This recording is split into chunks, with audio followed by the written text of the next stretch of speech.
what did you have to do growing up? What chores did you have to do around your house? What did your parents do for a living? Where did you go to school? One at a time. Yeah.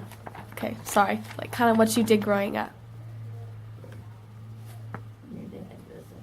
My father, after living at Aldous, we moved first to Oklahoma City, and then I started school at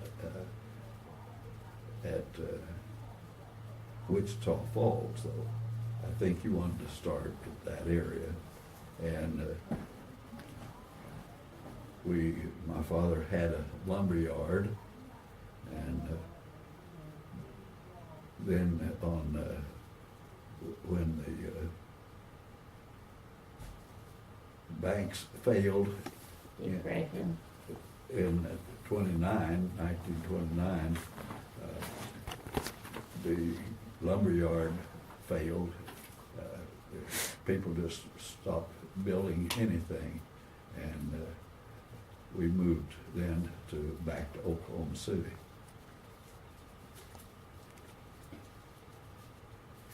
And my father first worked for a lumber yard here, and then I don't know how much you want to know about that, do you? But You're good. Just tell me about life growing up for you. my life growing up here.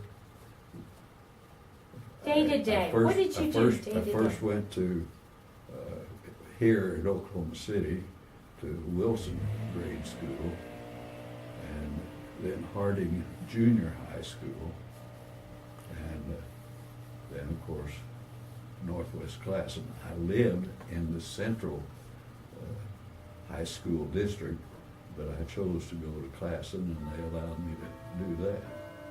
At that time, I guess they weren't really full. They could decide which school they wanted to go to. Yeah. Now you're in the district and you go. But Yeah. then they had a choice. That's cool. Then Lead him, Kate. both of our parents, of course, had problems making a living, so we had to, or didn't have to, but we chose to work ourselves.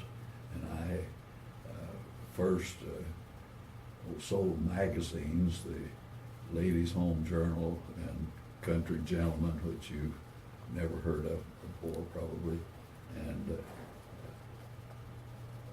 sold magazines. And then I started working for a drugstore that was across the street from where I lived on North Robinson and 24th, and I delivered on a bicycle for the drugstore, and then worked behind the counter some too. And after high school and after, I started delivering papers for a long time. And now you stop me if you have other questions you want to ask. I don't know how much of this you want. I No, will. I mean, I will. you're not leaving very far. Okay. And how much did you get paid for your jobs? Like when you delivered magazines, how much would you get paid? And how often would you get paid? Well, they sold from less than $1. And as far as how much did I make, it was very little. Well, then when you were you worked on the elevator when you were a young adult. Well, that was so much later. Later in years, But it was during the 30s, right? well, in the 30s, that's when I was delivering papers primarily. And So when did you start? Did you deliver papers most of the time period during the 30s, or when did you stop I had and do other jobs? carried a bag and carried papers, and I took pride in putting it on the screen door, at the screen door all the time, because it was a very good route, and they paid me extra for putting the paper right by the screen door always. I lived, that was on 18th and 19th between Broadway and Walker Avenues here. So how long do you think you delivered papers for before you started doing other jobs? Like working at the drugstore? Through high school and until I went to college. And where did you go to college? Went to college at the University of Oklahoma in 1938, and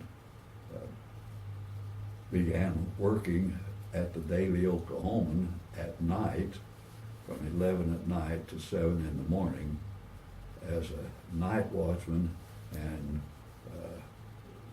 running the elevators to help people get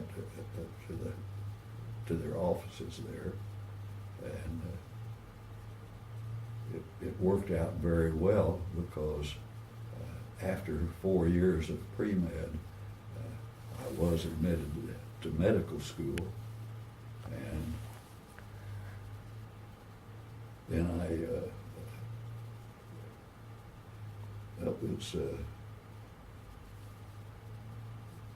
1941, December of 1941 at Pearl Harbor.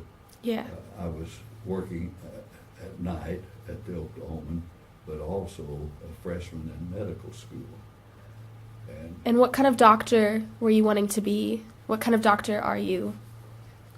I'm a medical doctor, and Or a dermatologist. most of the time as a dermatologist.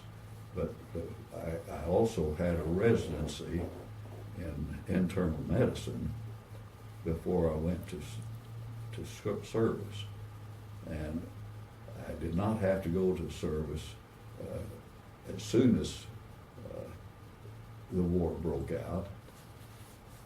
But So you weren't drafted when they had the big peacetime draft? that's right, and they established the Army Specialized Training Program, the ASTP program for medical students, and And if I may interfere, they sent letters to the students and asked them not to quit school and join the service.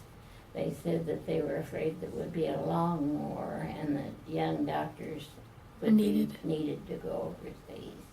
Okay. And there so- was one doctor in our class, Dr. John Blaschke, who was a very good pilot before he went to medical school. So he quit medical school and became a pilot during the war. But he cracked up his airplane, I think, from he was in the Navy, and he then went to medical school later, but was readmitted to medical school. But the Army Specialized Training Program was such that, well, in college I had ROTC to train as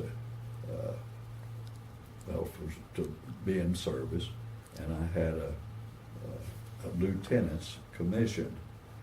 But when we started ASTP, I resigned the commission, and they began paying me as a private, first class, private, I guess. And anyway, we were able to finish medical school That's cool. or finish what? I said that's cool that you got to Yeah. finill and still They be in did the allow us to Army. finish medical school. They were, then I had an internship at Dallas for, well, I guess it lasted a year.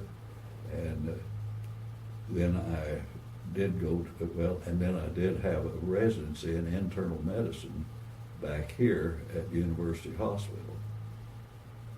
Then I was drafted, and I was called to the military, and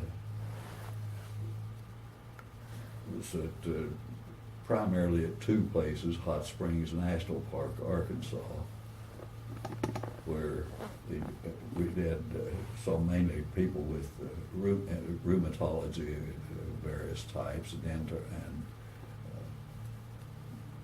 the physicians there were the ones that helped to start cortisone. We did not have cortisone then at all, and the physicians were brilliant men that had worked at that at the Mayo Clinic, and when they would see a dermatology patient, they would say,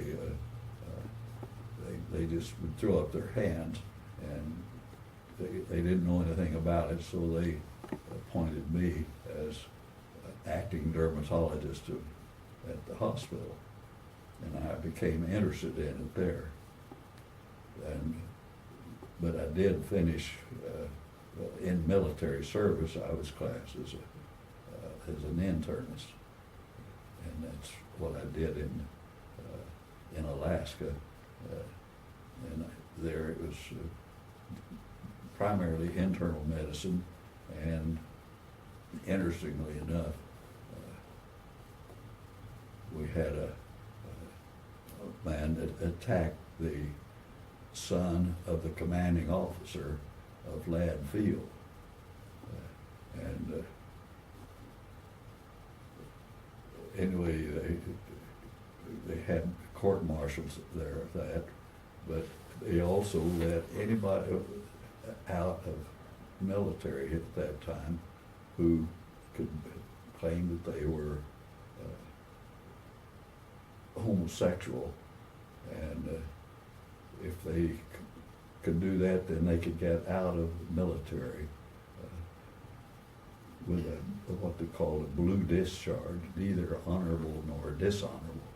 But the war ended just before I was sent to Alaska, and anyway, they decided I should be the post psychiatrist and hear all of these cases about homosexuality, and we ended up with 83, I think it was. It's a lot. patients Wow. that wanted out of service. We had a CDD court, it was called, and So kind of like Klinger off of MASH, you know, where he dressed up in the dress and the heels to get out and go home.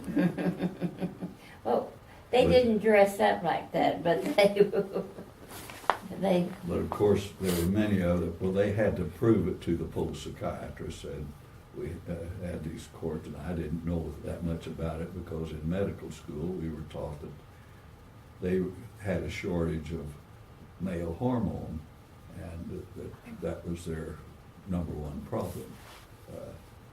And of course, there were a few of those that we talked to that begged us to give them male hormone so that they would not be homosexual. Yeah. But So Marion worked up there at the time. She was able to go to Alaska, and she flew up there and went to work for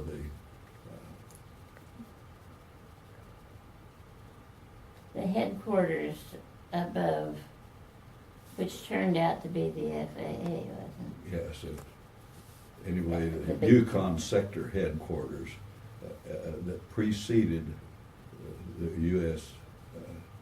Anyway, well, it's FAA?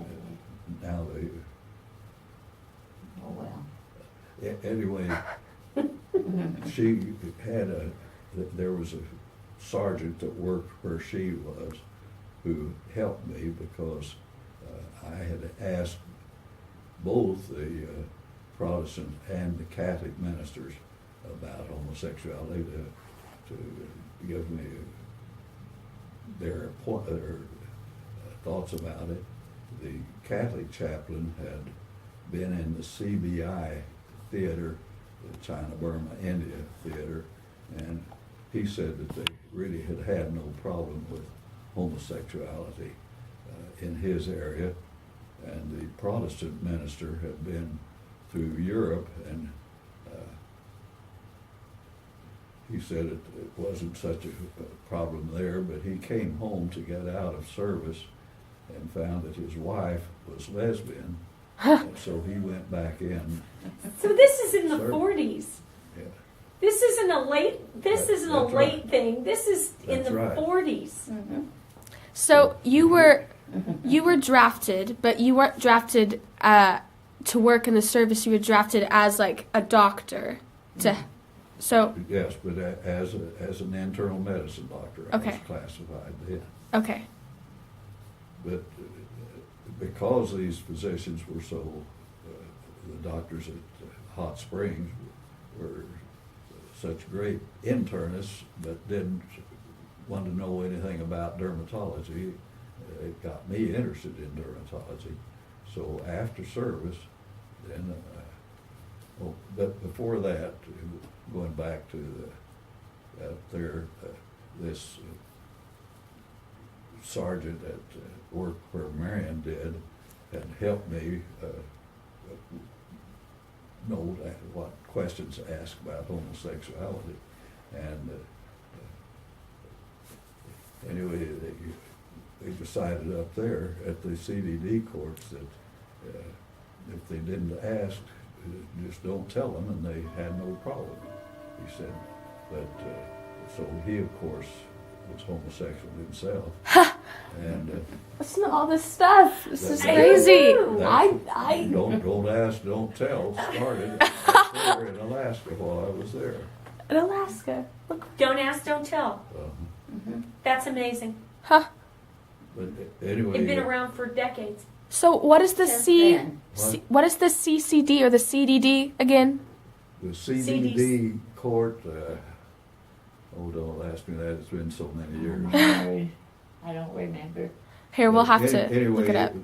They had a hearing before a group, and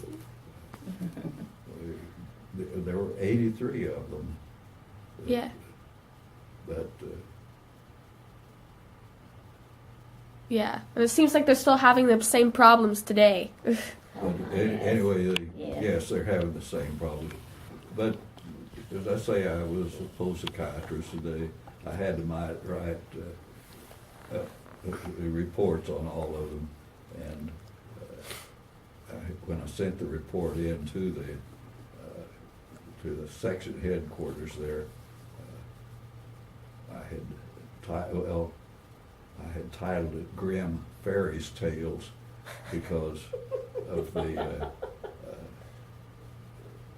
one of the men said that they just kept getting beat up because they were homosexual. They wouldn't do anything bad, but somebody would beat them up. And anyway, he said it got kind of grim.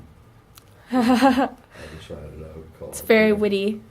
And anyway, I did get a commendation on my report on homosexuality.